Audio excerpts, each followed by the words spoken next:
The comma is one of the most used punctuation signs. For example, you can use comma to separate the elements in a series, 3 or more things, including the last two. He hit the ball, dropped the bat, and ran to first base. You may have learned that the comma before the end is unnecessary, which is fine if you're in control of things. However, there are situations in which if you don't use this comma, especially when the list is complex, there are two items in the list that will try to clump together, for example, macaroni and cheese. Using a comma between all the items in a series, including the last two, avoids this problem.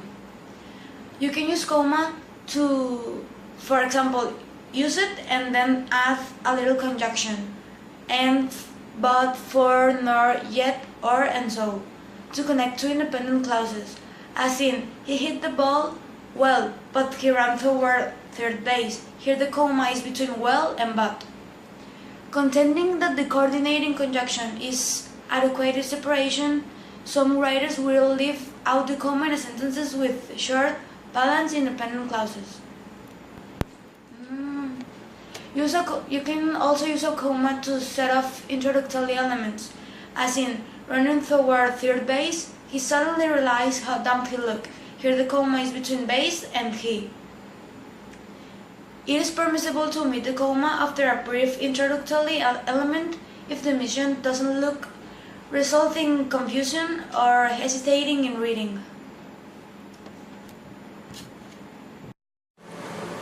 You can also use a comma to set off parenthetical elements, as in, the Founder's Bridge, comma, which spans the Connecticut River, comma, is falling down. By parenthetical element, we mean a part of a sentence that can be removed without changing the essential meaning of that sentence. The parenthetical element is sometimes called other information. You can also use a comma to separate coordinate adjectives. You can think of this as, that call, comma, distinguished, comma, good-looking fellow, rule.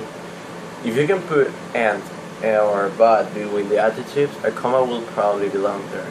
For instance, you could say, he is a tall and distinguished fellow, or I live in a very old and run-down house. So you would write, he is a tall, comma, distinguished man, and I live in a very old, comma, run-down house. Another usage is to set off quoted elements, because we don't use quoted material all the time, even when writing. This is probably the most difficult rule to remember in comma usage. We can use a comma to separate quoted material from the rest of the sentence that explains or introduces a quotation. For example, the question is, comma, said Alice, comma, whether you can make words mean so many things. And the other example says, I should like to buy an egg, please, comma, she said timidly. How do you buy them? Period. Thank you.